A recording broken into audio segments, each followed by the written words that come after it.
এটা নিয়ে তো প্রচুর আলোচনা হচ্ছে যে $29 মিলিয়ন আপনি পেলেন, আমি জানলাম না। আমি তাকে বললাম, ভাই $29 মিলিয়ন পেলে তুমি মিলে আমরা অন্য কোনো আইল্যান্ডে একটা আবাসস্থল গড়ে টোরে এত বকাটকাও শুনতে হতো না, একটা সুন্দর জীবন যাপন করতে পারতাম। মার্কিন যুক্তরাষ্ট্র, মার্কিন সরকার নানা দেশে নানাভাবে বহু বছর ধরে নানা রকমের সহায়তা দিয়ে থাকে এবং এটা দেয় শুধু মার্কিন যুক্তরাষ্ট্র, উন্নত বিশ্ব যুক্তরাজ্য করে, পশ্চিমা প্রায় সকল দেশই করে, এমনকি এখন হ্যাঁ, ডোনাল্ড ট্রাম্পকে তারা এখন প্রেসিডেন্ট মানেন বলেই মনে হয়। তাদের একজন প্রধানমন্ত্রী আছে, নরেন্দ্র মোদী, একটা প্রেসিডেন্টও তারা সাম্প্রতিক সময়ে পেয়েছেন এবং এই প্রধানমন্ত্রী এবং প্রেসিডেন্ট মিলে ডক্টর ইউনূসের সরকারকে ঝেঁটিয়ে বিদায় করবেন বা ভবিষ্যতের সরকারকে ঝেঁটিয়ে বিদায় করে তারা দেশে ক্ষমতা দখল করবেন, এসব খোয়াব টোয়াব দেখছেন। যাই হোক, ডোনাল্ড ট্রাম্প বাংলাদেশে গণতন্ত্র শক্তিশালীকরণের নামে একটা ফান্ড নিয়ে কিছু মন্তব্য করেছেন, সেটা নিয়ে মনে হচ্ছে তাদের বিরাট ঈদ লাগছে। আমি দেখছি অনেকেই ফেসবুকে লিখছে, তাকে ট্যাগ করছে, তাকে প্রশ্ন করছে $29 মিলিয়ন, যেটা টাকার অঙ্কে 350 কোটি টাকার মতো, সেটার কে কত পেলো। ইভেন আমি আমার মন্তব্যেও দেখছি আমি কিছু পেয়েছি কিনা, পেলে কত পেয়েছি, কেউ খুব কনফিডেন্টলি বলছেন পেয়েছি কত। হাসিনা ক্ষমতা থাকাকালীন আমেরিকা থেকে $29 বিলিয়ন, যা বাংলাদেশের টাকায় 350 কোটি টাকা এসেছে। এই 350 কোটি টাকা কারা এনেছে, কিভাবে এনেছে? এই সরকার খেয়েছে নাকি হাসিনা সরকার খেয়েছে? না হাসিনা সরকারের সময় এই টাকা কোনো এনজিও এনে হাসিনার পতনের সময় কাজে লাগিয়েছে? নানা প্রশ্ন, নানা আলোচনা। এই 29 বিলিয়ন টাকা কোথায় গেল, এ বিষয়ে একটা আলোচনা শুনবো। আলোচনা শুনলে আমরা কিছুটা হলে বুঝতে পারবো এই টাকাগুলো মূলত কোন উপদেষ্টা বা কোন সরকার খেয়েছে, নাকি এটা অন্য কোনো কাজে ব্যবহার হয়েছে। আলোচনা আপনাকে নতুন পদ্ধতি দিব, এর আগে একটা আলোচনা শুনবো, এরপর বিস্তারিত কথা বলবো। $30 মিলিয়ন বাংলাদেশের দুজনের একটি প্রতিষ্ঠান বাংলাদেশে ব্যবহার করেছে, দুজন ব্যক্তির একটি প্রতিষ্ঠান, মাত্র দুজন যেখানে কাজ করেন। সেই 29 মিলিয়ন বা বাংলাদেশি টাকায় 350 কোটি টাকা আমি বা আমার প্রতিষ্ঠান বা আমাদের প্রতিষ্ঠান সিজিএস নেয়। এটা প্রথমেই আপনাদেরকে পরিষ্কার করে রাখি আমি। বাট আমি খুবই বিস্মিত যে ডোনাল্ড ট্রাম্পের এই বক্তব্যের পরে বাংলাদেশের মিডিয়া এবং বিশেষ করে সামাজিক যোগাযোগ মাধ্যমে এই বিষয় নিয়ে অতি উৎসাহ, এক একজনের বিরুদ্ধে লেগে পড়েছেন, গণমাধ্যমে আলোচনা হচ্ছে, সামাজিক যোগাযোগ মাধ্যমে আলোচনা হচ্ছে, খুবই ইন্টারেস্টিং আলোচনা। এবং কেউ এটাও বলছেন যে কোনো সাংবাদিক আমি দেখলাম সোশ্যাল মিডিয়াতে তারা বলছেন 24 ঘন্টার মধ্যে বের করে ফেলবেন, 12 ঘন্টার মধ্যে তারা নাম প্রকাশ করে দিচ্ছেন। এবং এটাও দেখলাম যে নানান জনকে চিহ্নিত করে, আইডেন্টিফাই করে দেখাবার চেষ্টা করছেন, বোঝাবার চেষ্টা করছেন, বলবার চেষ্টা করছেন এই $29 মিলিয়ন এই প্রতিষ্ঠান ব্যবহার করেছে। ওই যে miss information, disinformation, fake news, propaganda, rumour, এগুলো নিয়ে আমরাও দীর্ঘদিন যাবৎ কাজ করছি, অনেকেই করছেন, বিশ্বজুড়ে এটা একটা সমস্যা। এবং পলিটিশিয়ানরা অনেক সময় কথা বলেন, অনেকটা পলিটিক্যাল রেটরিক, যেটা মার্কিন যুক্তরাষ্ট্র এখন ঢুকেছে। এর আগে একটু বলে নেওয়া ভালো যে যখন ইলন মাস্ককে এই যে মার্কিন যুক্তরাষ্ট্রের রাষ্ট্রীয় ব্যয় কমাবার দায়িত্ব দিয়ে ডোনাল্ড ট্রাম্প একটি চেয়ারে বসালেন, তখন থেকেই, এবং ইলন মাস্ক এটা আগে থেকেও করছিলেন, বিশ্বের সবচেয়ে ধনাঢ্য ব্যবসায়ী, বড় ব্যবসায়ী, ফেডারেল বাজেট কাট করা, নানা প্রতিষ্ঠান থেকে কর্মীদের ছাঁটাই করে দেয়া, এগুলো হচ্ছে। এবং ইউএসএআইডি, এনইডি সহ বিভিন্ন প্রতিষ্ঠানকে নানা প্রশ্নের মুখে ঠেলে দেয়া এবং সারা বিশ্ব জুড়ে তাদের নানা প্রকল্পের সঙ্গে যুক্ত থাকা, তাদের কাজ হারানো হচ্ছে, তাদের প্রজেক্ট বন্ধ হয়ে যাচ্ছে, এই কাজগুলো হচ্ছে। এবং এই ইউএসএআইডির ফান্ড যখন বন্ধ করে দেওয়া হলো, বিশেষ করে $29 মিলিয়ন, ভারতে $21 মিলিয়ন, এটি নিয়ে বেশি আলোচনা হচ্ছে। আসলে $731 মিলিয়ন যে সহায়তা, সেটা যুক্তরাষ্ট্র বন্ধ করে দিয়েছে, স্থগিত করেছে বলা ভালো, বন্ধ ঠিক নয়। এবং এই আলোচনাটা যখন শুরু হলো, তখন বাংলাদেশে অনেক সোশ্যাল মিডিয়া নানা জায়গায় দেখি, এমনকি আমার এই ইউটিউব কন্টেন্টের নিচে বা ফেসবুকে, এক্সে যখন আমি কোনো বিষয়ে কথা বলছি বা কোনো স্ট্যাটাস দিচ্ছি, নিচে ভাই আপনি কি এটা বলছেন, আপনার কি ইউএসআইডির টাকাটা বন্ধ হয়ে গেছে, অনেকে এটা প্রচার করছেন। এবং কেউ এটাও দেখলাম সোশ্যাল মিডিয়াতে কোথাও যে এই $29 মিলিয়ন আমরা সিজিএস বা আমি পেয়েছি। খুব ইন্টারেস্টিং, শুনতে ভালো লাগে। একজন প্রখ্যাত সাংবাদিক গতকালকেই বলছিলেন যাদেরকে আপনারা চেনেন, সবাই চেনেন আমি নিশ্চিতভাবে, যে ভাই এটা নিয়ে তো প্রচুর আলোচনা হচ্ছে যে $29 মিলিয়ন আপনি পেলেন, আমি জানলাম না। আমি তাকে বললাম, ভাই $29 মিলিয়ন পেলে তুমি মিলে আমরা অন্য কোনো আইল্যান্ডে একটা আবাসস্থল গড়ে টোরে এত বকাটকাও শুনতে হতো না, একটা সুন্দর জীবন যাপন করতে পারতাম। মার্কিন যুক্তরাষ্ট্র, মার্কিন সরকার নানা দেশে নানাভাবে বহু বছর ধরে নানা রকমের সহায়তা দিয়ে থাকে এবং এটা দেয় শুধু মার্কিন যুক্তরাষ্ট্র, উন্নত বিশ্ব যুক্তরাজ্য করে, পশ্চিমা প্রায় সকল দেশই করে, এমনকি এখন মধ্যপ্রাচ্যেরও কোনো কোনো দেশ করে, এটা করে। এবং ছোট ছোট দেশগুলো বা মধ্যমানের দেশগুলো, ছোট দেশগুলোকে অনেক সময় নানা রকমের সহায়তা দেয়। এটা একটা সফট পাওয়ার হিসেবে যারা নেতা হতে চায়, বিশ্ব নেতা, বিশ্বের গুরুত্বপূর্ণ জায়গায় থাকতে চায়, তারা এগুলো সারা বিশ্ব জুড়ে করে। তাদের প্রভাব বলয় বিস্তার করবার জন্য করে, তাদের নিরাপত্তা বেষ্টনীকে সুরক্ষিত করবার জন্য তারা এটা করে, তাদের বাণিজ্যিক সুবিধা যেন বৃদ্ধি পায় তার জন্য তারা এটা করে। এরকম নানা কারণে এটা করে এবং তাদের রাজনৈতিক ক্ষমতা যেন বৃদ্ধি পায় বিশ্বজুড়ে, সেসব কারণে তারা এটা করে। এবং সেই ক্ষেত্রে মার্কিন যুক্তরাষ্ট্র সবার চেয়ে উপরে এগিয়ে আছে। বাংলাদেশেও তারা নানা রকমের সহায়তা সরকারের মাধ্যমে, বেসরকারি নানা প্রতিষ্ঠানের মাধ্যমে করে।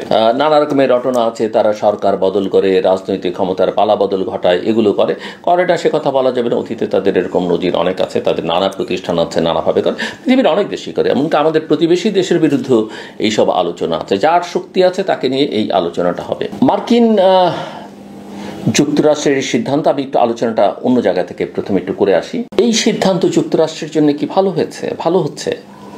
যুক্তরাষ্ট্র এখন যেটা চাইছে, সে সারা পৃথিবীতে এখন আর অর্থ ব্যয় করবে না, বরং অন্যান্য দেশ থেকে অর্থ সে সংগ্রহ করবে।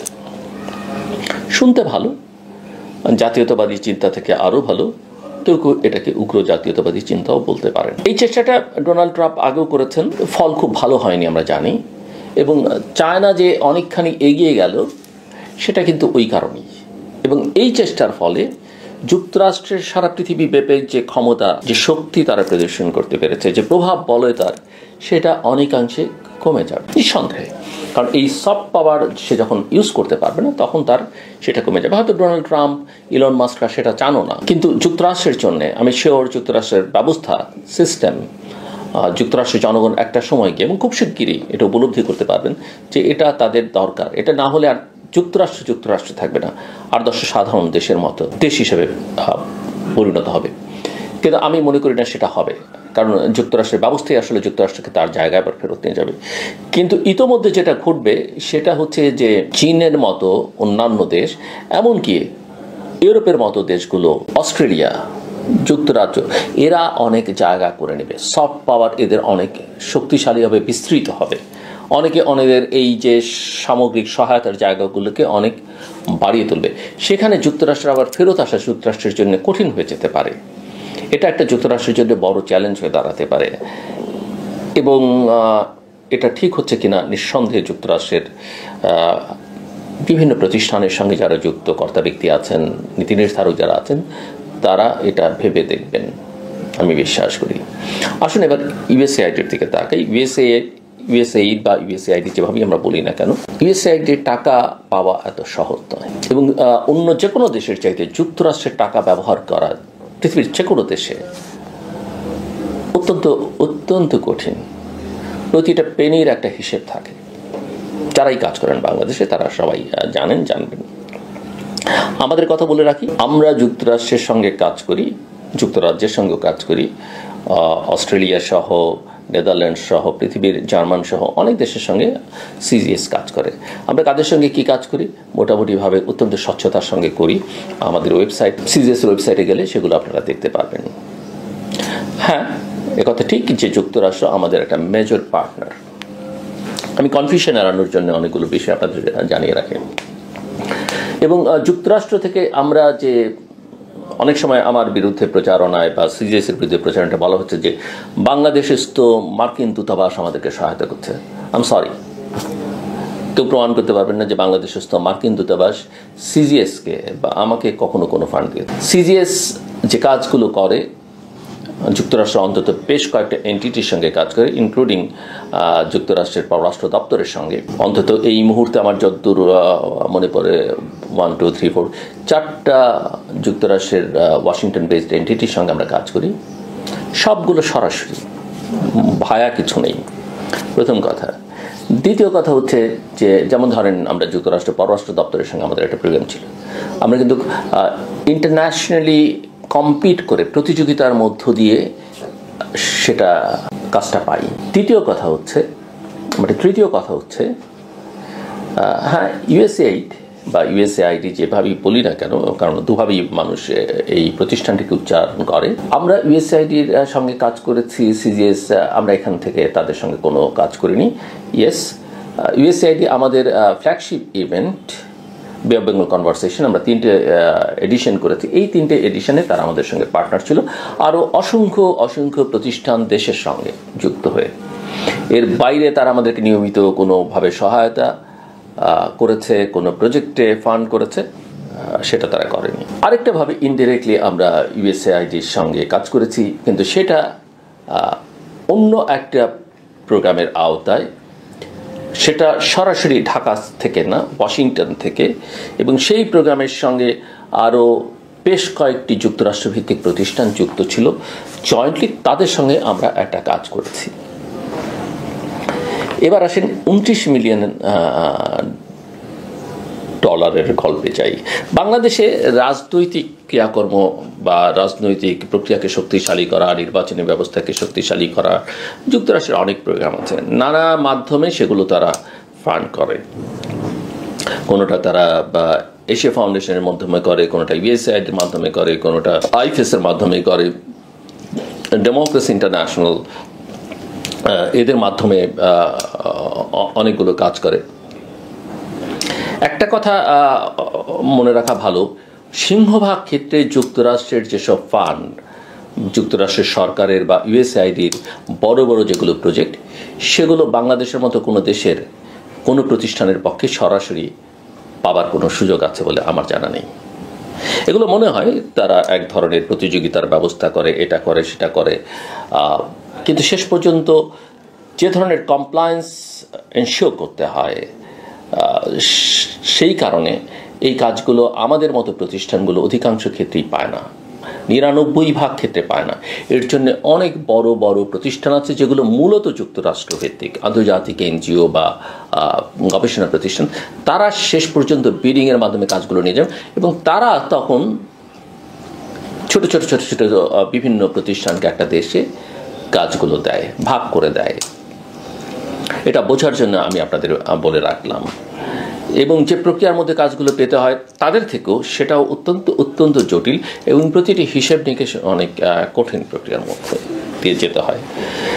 এই যে কতগুলো প্রতিষ্ঠানের মাধ্যমে বললাম বাংলাদেশে কাজ হয়, এই অর্থাৎ ডেমোক্রেসি ইন্টারন্যাশনাল, এশিয়া ফাউন্ডেশনের সঙ্গে একটা প্রজেক্ট আছে আমি জানি, সেটাখানে আবার যুক্তরাজ্যও যুক্ত, যুক্তরাষ্ট্রের FCDO, foreign and Commonwealth department office, development office, তারাও যুক্ত, আইএফএস, এরা নানা প্রতিষ্ঠানের মাধ্যমে বাংলাদেশে কাজ করে। অনেকগুলো, আমার ধারণা 20, 25, 30টা প্রতিষ্ঠান আছে সারা দেশে, সব ঢাকা বেসড না, ঢাকার বাইরেও আছে বা আরও বেশিও থাকতে পারে। তারা নানা প্রতিষ্ঠানের মাধ্যমে অঙ্ক ভাগ করে দেয়।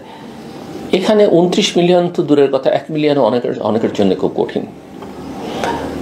আমরা যেহেতু যুক্ত নেই, আমি তো আমাদের ব্যাপারটা আগেই পরিষ্কার করে নিলাম। এবার আসেন ডোনাল্ড ট্রাম্প কি বলেছেন, যে বাংলাদেশের এই রাজনৈতিক প্রক্রিয়াকে শক্তিশালী করার নামে বা রাজনৈতিক ব্যবস্থাকে শক্তিশালী, 29 মিলিয়ন ডলার 2 ব্যক্তির একটি প্রতিষ্ঠান, মাত্র 2 জন পরিচালনা করেন, এরকম একটি প্রতিষ্ঠান নিয়ে নিয়েছে।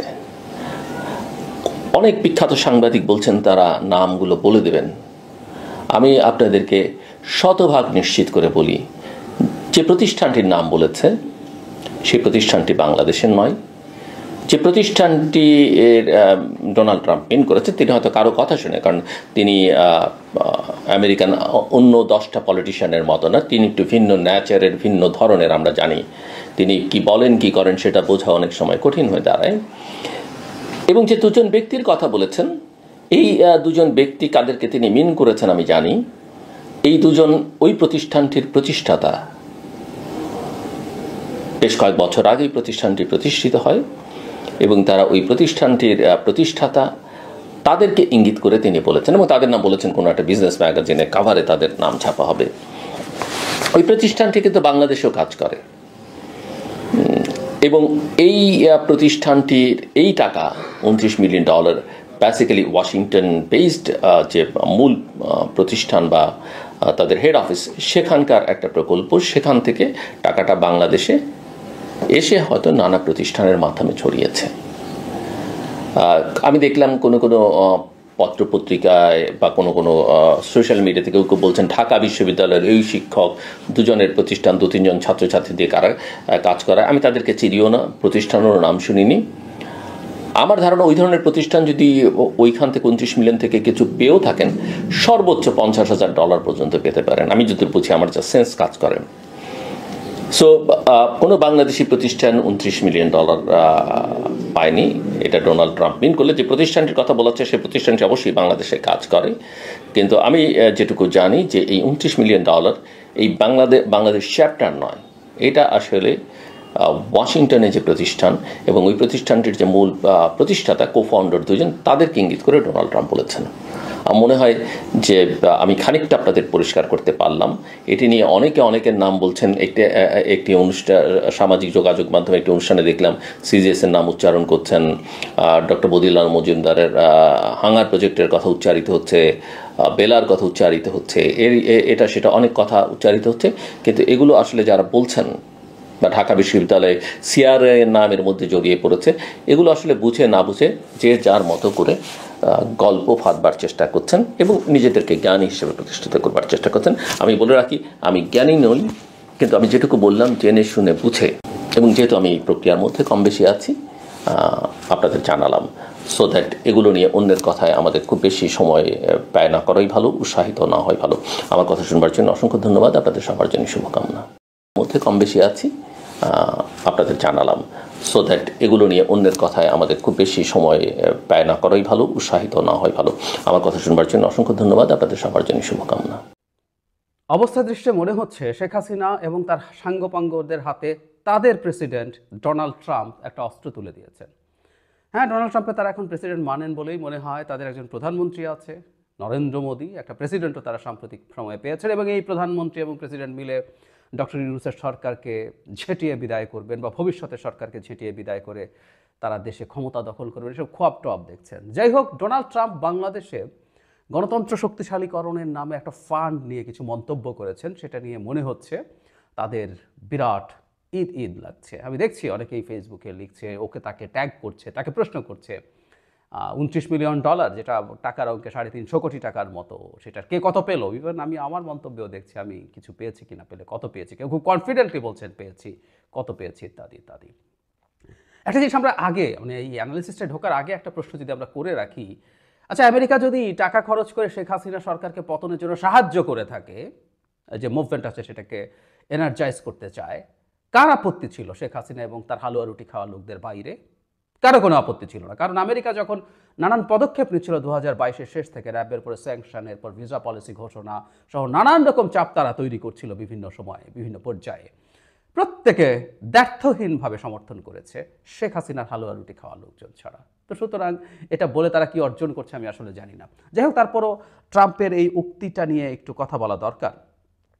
আসলে ঘটনা যেটা হয়েছে সেটা হলো, আমরা জানি যে ট্রাম্প একটা নতুন এক্সিকিউটিভ অর্ডার দিয়ে একটা প্রতিষ্ঠান তৈরি করেছেন, DOGE।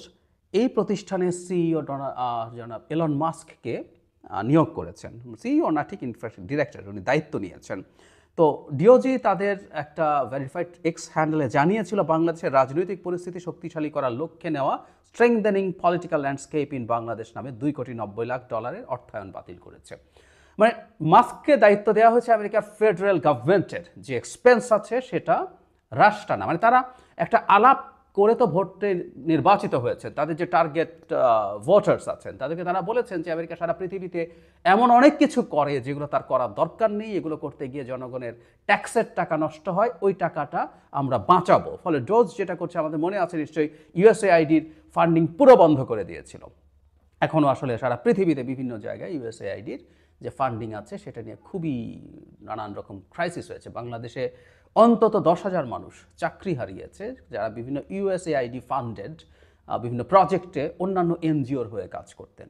তো তারা দেখাচ্ছেন যে তারা প্রচুর খরচ বাঁচাচ্ছেন এবং তোমার ট্যাক্সের টাকা তোমার কাছে রাখছি, তোমার জীবন আমি অনেক সমৃদ্ধ করে তুলব। এটা হচ্ছে তার মানে তার যে ক্যাম্পেইন ছিল সেটার এক ধরনের, তারা এটাকে মিট করছে, তারা তাদের ক্যাম্পেইনের যে ছিল, প্রতিশ্রুতি ছিল। ডোনাল্ড ট্রাম্প এরপর এই বিষয় নিয়ে কথা বলেছেন। তিনি বলেন বাংলাদেশের সার্বিক রাজনীতি শক্তিশালী করতে $29 মিলিয়ন এমন এক সংস্থার কাছে গেছে যে সংস্থার নাম কেউ শোনেননি। তিনি বলেন ছোট একটি সংস্থা এখান থেকে $10,000 সেখান থেকে $10,000 পায়, সেখানে যুক্তরাষ্ট্র সরকারের কাছ থেকে পেয়েছে $29 মিলিয়ন, যেটা খুব ভয়ঙ্কর সেটা বলছেন। সেই সংস্থায় মাত্র 2 জন কাজ করেন উল্লেখ করে ট্রাম্প বলেন, আমি মনে করি তারা 2 কর্মী দারুণ খুশি, তারা খুব ধনী, শিগগির ভালো বিজনেস সাময়িকীতে তারা স্থান পাবে বড় প্রতারণার জন্য। তার মানে যে 2 জন গেছে তারা টাকাটা তারাই খেয়ে ফেলেছেন। ট্রাম্পের আসলে বক্তব্যটা এই ধরনের। এছাড়া তিনি ভারত সম্পর্কে বলেছেন $21 মিলিয়ন দেওয়া হচ্ছে আমার বন্ধু প্রধানমন্ত্রী নরেন্দ্র মোদীর ভারতকে ভোটার উপস্থিতি বৃদ্ধির জন্য। তিনি ফান করে বলছেন আমাদের কি হবে, আমরাও তো চাই ভোটার উপস্থিতি বাড়ুক, মানে আমরা তো টাকা পাচ্ছি না, ভারতকে কেন দেব। স্টুপিডের মতো কথা, একটা ডেমাগগ যেভাবে কথা বলেন উনি তাই বলছেন। এছাড়া নেপাল টাকা পেয়েছে $29 মিলিয়ন 2টি প্রকল্পের জন্য, এরকম সার্বিয়া মলদোভা সহ কয়েকটা দেশের কথা বলছেন। তার মানে আসলে তারা যেটা বলছেন দেখাতে চাইছেন যে বাংলাদেশে ডেমোক্রেসি স্ট্রেংথেনিংয়ের জন্য যে টাকা দেওয়া হতো সেটা তারা দিচ্ছেন না, এবং আরও বেশি তাচ্ছিল্য, 2টি মানুষ কাজ করে এইরকম প্রতিষ্ঠান, কেউ নাম জানে না। আচ্ছা, আমরা প্রথম ডেমোক্রেসির আলোচনায় পরে আসি। প্রথম যে কথাটা দরকার সেটা হচ্ছে আমরা কি এই যে 2 জন সদস্য এসব কতটুকু রিলাই করব। ট্রাম্প এবং মাস্ক পৃথিবীতে যে রাইটিস্ট রাজনীতির সিরিয়াস উত্থান ঘটছে তারই একটা বহিঃপ্রকাশ। সুতরাং তারা লিবারেল যে মিডিয়া আছে এতদিন পর্যন্ত আমেরিকার মতো জায়গাতেও যে ওয়েল অ্যাকসেপ্টেড মিডিয়া, যেগুলো গ্লোবালি অ্যাকসেপ্টেড, আমি ওয়েল অ্যাকসেপ্টেড বলতে এটা বোঝাচ্ছি না তারা নিখুঁত, পৃথিবীতে নিখুঁত বলে কোনো মিডিয়া নাই, কিন্তু এই ওয়েল অ্যাকসেপ্টেড মিডিয়াগুলোকেও তারা ডিনাউন্স করে এবং তারা বলতে চায় যে এগুলো আদতে জেনুইন তথ্য পাবলিশ করে না। বিখ্যাত গত টার্মে ডোনাল্ড ট্রাম্প সবার সামনে একটা সাংবাদিক সম্মেলনে সিএনএনকে ফেক নিউজ বলে সবার সামনে অপদস্থ করতে চেয়েছেন। নট অনলি দ্যাট, আমি কয়েকদিন আগে এলন মাস্কের একটা টুইট দেখলাম, সেখানে তিনি রয়টারের বিরুদ্ধেও তারা প্রচুর কঠোর হচ্ছেন এবং রয়টার্সকেও তারা ডিসইনফরমেশন এবং মিথ্যা তথ্যের জন্য অ্যাকিউজ করছেন। এলন মাস্ক এটাকে সেকেন্ড বলছেন, next to AP, associated press. মজার ব্যাপার, উনি অ্যাসোসিয়েটেড প্রেসকে, এপিকে অ্যাসোসিয়েটেড প্রোপাগ্যান্ডা বলছেন এপির এলাবোরেশন করতে গিয়ে। আমরা বুঝতে পারি যে তারা আদতে তাদের মতো তথ্য ফ্লাডেড করতে চান, সেই কারণে তাদের নতুন নতুন মিডিয়া তারা তৈরি করবেনও। অলরেডি একটা মিডিয়া তাদের হয়ে কথা বলেন বলে তারা ফক্স নিউজের কথা বলছে, সেটাকে রিলাই করছেন। সুতরাং মিথ্যাচারের ওপরে তাদের আসলে সব কিছু নির্ভরশীল। ডোনাল্ড ট্রাম্প বক্তৃতা করলে, কোথাও কিছু বলে, সেটা প্রেসিডেন্সিয়াল ক্যাম্পেইনের সময় হোক, প্রেসিডেন্সিয়াল ডিবেটের সময় হোক, যখনই হয়েছে মেইনস্ট্রিম মিডিয়া মুহূর্তে একটা তথ্য নিয়ে আসছে যে উনি কতগুলো মিথ্যে বলেছেন। প্রত্যেকবার উনি অসংখ্য মিথ্যে বলছেন। সেই মিথ্যাবাদী, মিথ্যাচার যাদের না রাজনৈতিক টুল, এই ধরনের ফালতু রাইটিস্ট এবং তারা ফ্যাসিস্ট হয়ে উঠছেন, এই লোকজনের মিথ্যে আসলে একটা বিরাট অস্ত্র, এটা আমরা সবাই জানি। সো এই তথ্য 2 জন কিনা না কিনা সেটা খোঁজাখুঁজি বাদ দিয়ে আমরা তাদেরকে এভাবে একটু দেখতে চাই। কিন্তু যে জায়গাটা আসছে ডেমোক্রেসি স্ট্রেংথেনিংয়ের ব্যাপারে, হ্যাঁ আমেরিকাই খরচ করেছে, ইউএসএআইডি বা অন্যান্য ফান্ড থেকে যেখান থেকে এখানে টাকা এসে সেটা দেখানোও সম্ভব। এখন এটাকে আমাদের কাছে যেটা আমাদের বুঝতে হবে সেটা হচ্ছে এই যে সোকল স্ট্রেংথেনিং ডেমোক্রেসি, এটা আমেরিকার চ্যারিটি না, বহুদিন বলেছি। বিশেষ করে 2022 সালের শেষে যখন র্যাবকে স্যাংশন দেওয়া হয়, তারপর যখন ভিসা পলিসি, আমি প্রচুর আমার এই চ্যানেলে কথা বলেছি, টকশোতে কথা বলেছি, সেটা হলো আমেরিকা এখন লিবারেল ডেমোক্রেসিকে তারা চায় যে এটা আপহোল্ড করুক, এটা স্প্রেড করুক, এটা স্ট্রেংথেন হোক। কারণ তারা দেখেছে, এটা সবাই জানি যে আমরা লিবারেল ডেমোক্রেসির সাথে এক ধরনের ইললিবারেল ডেমোক্রেসিও আছে এখন, উল্টোভাবে বলতে গেলে। আর ট্রাম্প সেই সোকল্ড, তারা তো আর পুরোপুরি স্বৈরাচারী বলে ফেলতে পারছে না, একটু ইললিবারেল, তারা এটুকু মেনে নেবেন নিশ্চয়ই। এই ইললিবারেল ডেমোক্রেসি টার্মটা ভিক্টর অরবান, হাঙ্গেরির, তিনি আসলে বলতেন প্রচুর।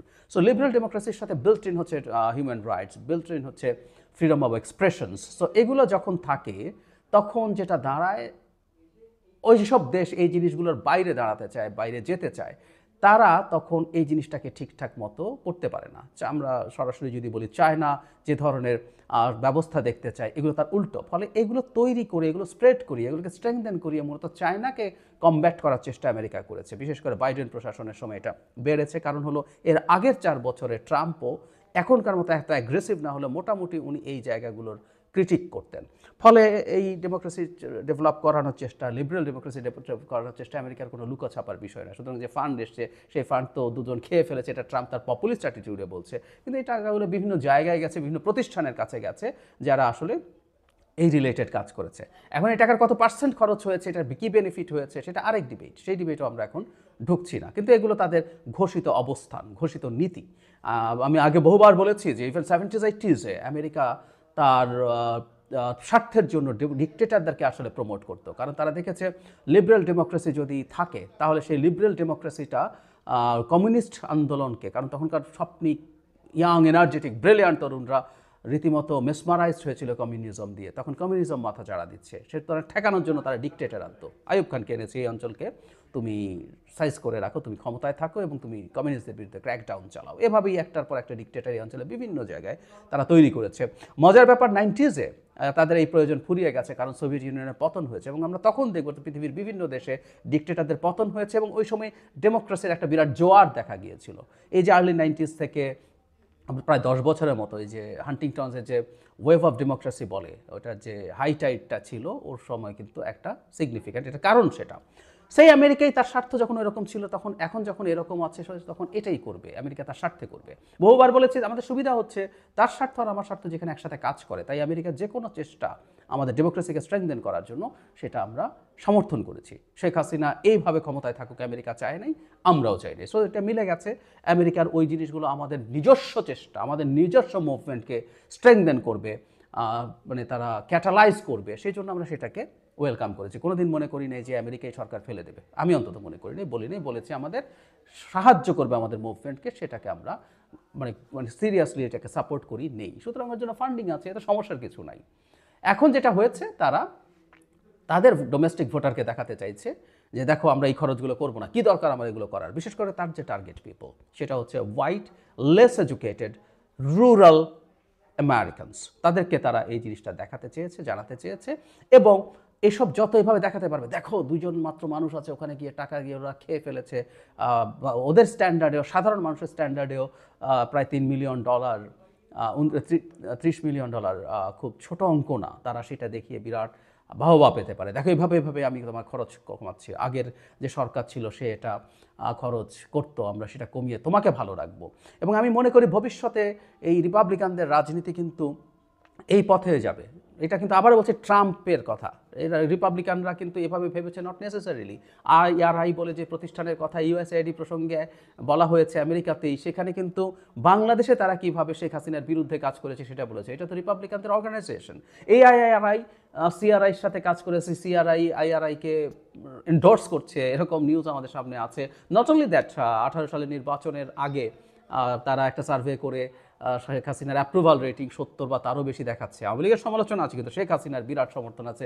এগুলো তো আমরা দেখেছি যে তিনি উদ্ধারকর্তা, বাংলাদেশে যে বয়ান সেই IRI বাংলাদেশে করেছে। তো সুতরাং এই ঘটনাগুলো আসলে ক্রমাগত ঘটে গেছে, কিন্তু এই ট্রাম্পের প্রশাসন এসে এগুলো থেকে সরিয়ে আনবে এবং শর্ট টার্মে একটা বেনিফিটও দেখাতে পারবে। বিভিন্ন জায়গার এক্সপেন্স যখন কমিয়ে ফেলবে, মানুষকে দেখাতে পারবে দেখো আমি এটা কমিয়ে ফেলে এত ভালো কিছু করেছি। এবং আমি অনুমান করি, অনেকেও অনুমান করেন, মাস্ক পরবর্তী প্রেসিডেন্ট নির্বাচনের জন্য যেতে পারেন, কারণ ট্রাম্পের এটাই সেকেন্ড টার্ম, শেষ টার্ম। মাস্ক আসবেন এবং মাস্কও একই পথের মানুষ এবং উনি এইভাবেই আসলে তার ভবিষ্যতে তার যে ভোটার তার মধ্যে জায়গা তৈরি করছেন।